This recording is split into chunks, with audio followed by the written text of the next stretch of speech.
1 Samuel capítulo 4. Naqueles dias o povo de Israel foi lutar contra os filisteus. Os israelitas acamparam em Ebenezer e os filisteus em Afecá. Os filisteus se aprontaram e entraram na luta.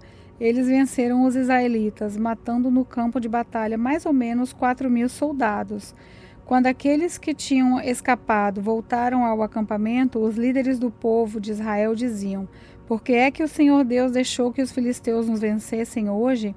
Vamos trazer de Siló para cá a arca da aliança, para que assim o Senhor esteja no meio de nós e nos salve dos nossos inimigos.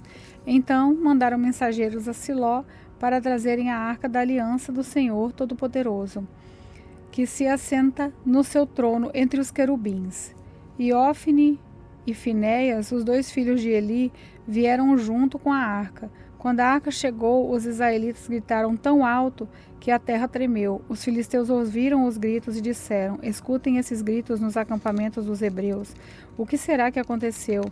Quando souberam que a arca da aliança do Senhor havia chegado ao acampamento hebreu, os filisteus ficaram com medo e disseram: um Deus chegou ao acampamento dos israelitas. Ai de nós, nunca aconteceu uma coisa assim. Ai de nós. Quem poderá nos salvar desses poderosos deuses? São os deuses que atacaram os egípcios com todo tipo de pragas no deserto. Sejam corajosos, filisteus. Lutem como homens, ou seremos escravos dos hebreus, como eles já foram nossos escravos. Lutem como homens. Assim os filisteus lutaram. Os israelitas foram vencidos e fugiram correndo para suas casas. E houve uma grande matança. 30.000 israelitas foram mortos. Então os filisteus tomaram a arca de Deus e Ofni e Finéias, os filhos de Eli, foram mortos. Um homem da tribo de Benjamim correu desde o campo da batalha até Siló e chegou lá no mesmo dia. Para mostrar sua tristeza, ele havia rasgado suas roupas e posto terra na cabeça. Eli estava sentado numa cadeira perto da estrada, esperando. Ele estava muito preocupado com a arca da aliança. Quando o homem deu a notícia, toda a gente da cidade ficou apavorada e começou a chorar alto. Eli ouviu os gritos e perguntou: que barulho é esse? Então o homem correu para contar a notícia a Eli. Eli estava com 98 anos e completamente cego. O homem disse: eu fugi da batalha e hoje mesmo vim correndo de lá até aqui. O que aconteceu, meu filho? Perguntou Eli. O povo de Israel fugiu dos filisteus, respondeu o mensageiro. Foi uma terrível derrota para nós. Além de tudo, os seus filhos Ofni e Finéias foram mortos, e os filisteus tomaram a arca da aliança. Quando ouviu falar da arca, Eli caiu da cadeira para trás, perto do portão da cidade. Ele estava muito velho e gordo. Por isso, quando caiu, quebrou o pescoço e morreu. Eli foi o líder do povo de Israel 40 anos. A nora de Eli, a mulher de Finéias, estava grávida e já quase na época de ter a criança. Quando ela soube que a arca de Deus havia sido tomada e que o seu sogro e o seu marido tinham morrido, começou a ter as dores de parto e deu à luz. Ela estava morrendo, mas as mulheres que a ajudavam disseram: tenha coragem, você ganhou um filho. Ela não se interessou e não respondeu, mas deu ao menino o nome de Icabó, explicando: a glória saiu de Israel. Disse isso falando da tomada da arca de Deus e da morte do seu sogro e do seu marido. Ela disse: a glória saiu de Israel, pois a arca de Deus foi tomada pelos nossos inimigos. 1 Samuel capítulo 5. Depois de tomarem a arca de Deus, os filisteus a levaram de Ebenezer para a cidade de Asdod. Eles a colocaram no templo do seu deus Dagom, perto da sua imagem. No dia seguinte de manhã, os moradores de Asdod viram que a imagem de Dagom estava caída, de cara no chão, na frente da arca da aliança. Então eles pegaram a imagem e a puseram de volta no seu lugar.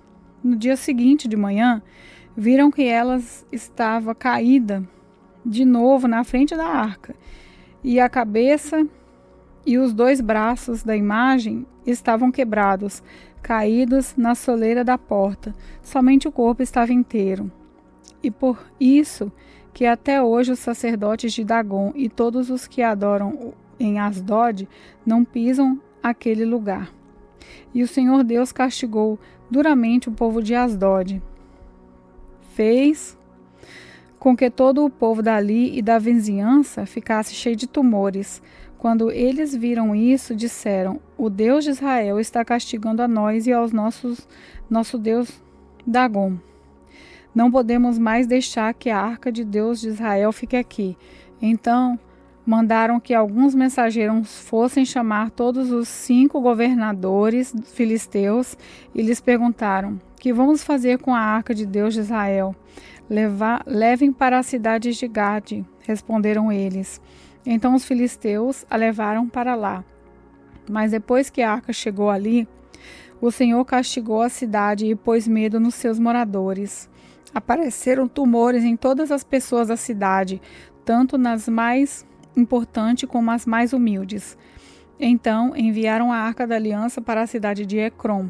Quando a arca chegou lá, o povo começou a gritar: trouxeram a arca de Deus de Israel para cá, eles querem acabar com a gente.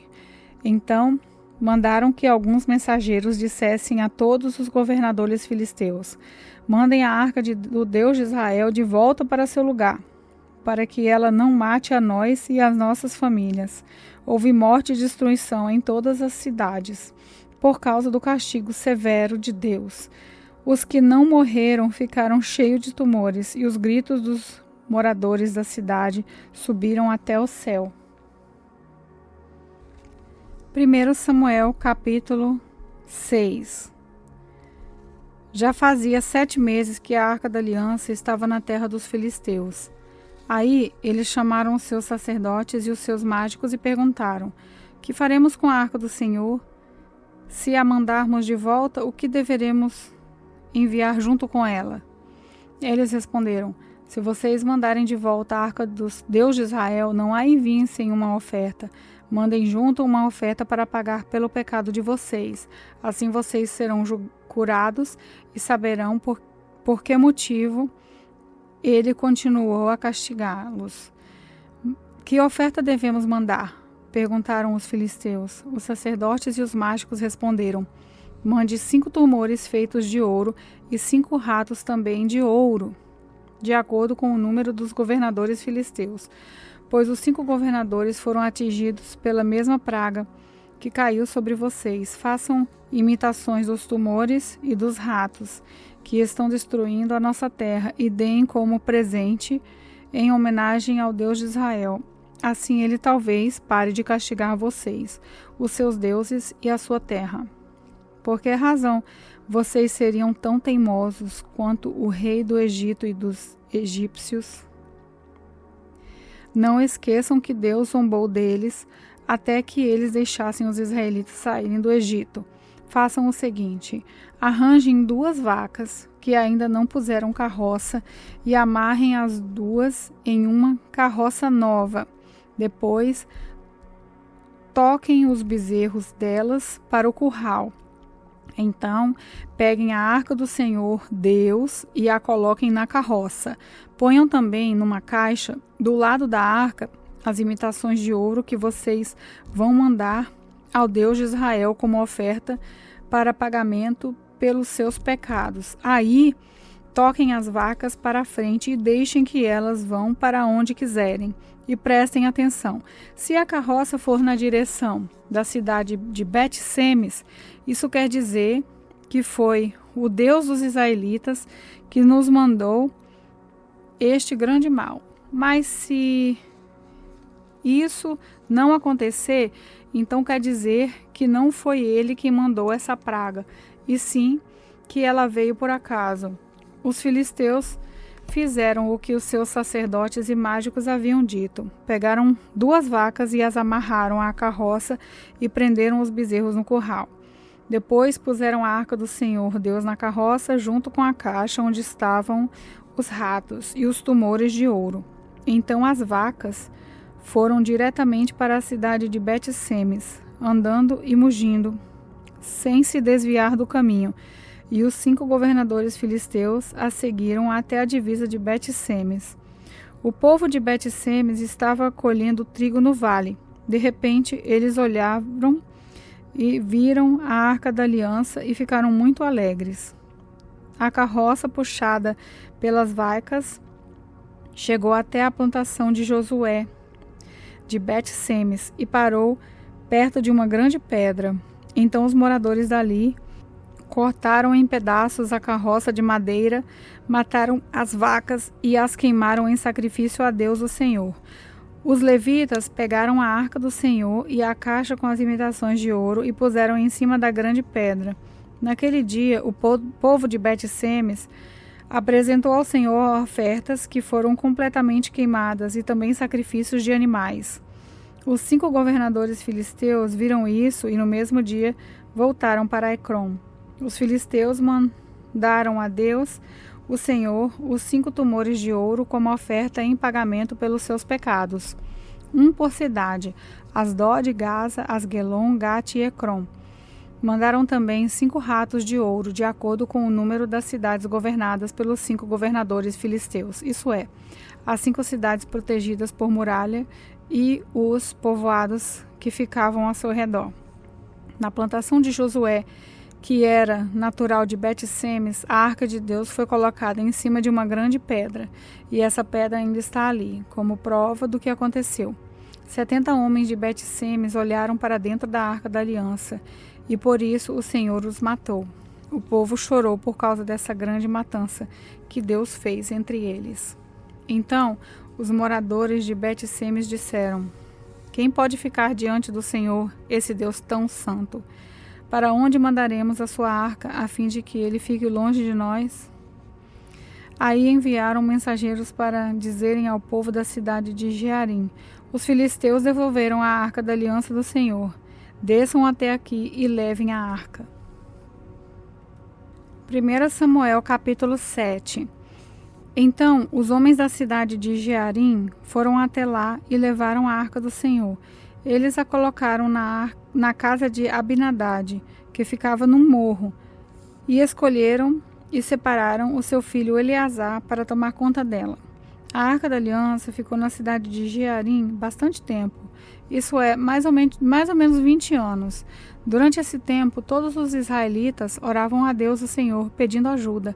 Samuel disse ao povo de Israel: se vocês querem com todo o coração voltar a Deus o Senhor, joguem fora todos os deuses estranhos e as imagens de deusa Astarote. Dediquem-se completamente ao Senhor e adorem somente a Ele, e Ele livrará vocês do poder dos filisteus. Aí os israelitas jogaram fora as suas imagens de Baal e também as de Arastote e adoraram somente a Deus, o Senhor. Então Samuel mandou que todos os israelitas se reunissem em Mispá e prometeu que ali oraria por eles ao Senhor. Assim todos eles se reuniram em Mispá, tiraram água e a derramaram em oferta ao Senhor. Jejuaram o dia todo e disseram: nós pecamos contra Deus, o Senhor. E ali em Mispá, Samuel julgava e governava o povo de Israel. Quando os filisteus souberam que os israelitas haviam se reunido em Mispá, os 5 governadores filisteus saíram com os seus homens para atacá-los. Os israelitas souberam disso e ficaram com medo, e disseram a Samuel: não pare de orar ao Senhor nosso Deus, pedindo que ele nos livre do domínio dos filisteus. Então Samuel matou um carneirinho e queimou todo ele como sacrifício a Deus, o Senhor. Pediu que o Senhor ajudasse o povo de Israel, e ele respondeu à sua oração. Enquanto Samuel estava oferecendo o sacrifício, os filisteus avançaram contra os israelitas, mas o Senhor os atacou com fortes trovoadas. Então eles ficaram em completa confusão e fugiram. Os israelitas saíram de Mispá e perseguiram os filisteus até Bet-Car, matando-os pelo caminho. Aí Samuel pegou uma pedra, pôs entre Mispá e Sem e disse: até aqui o Senhor Deus nos ajudou. Por isso deu a ela o nome de Ebenezer. Assim os filisteus foram derrotados, e o Senhor Deus não deixou que eles invadissem a terra de Israel, enquanto Samuel viveu. Todas as cidades que os filisteus haviam tomado desde Ecrom até Gate foram devolvidas ao povo de Israel.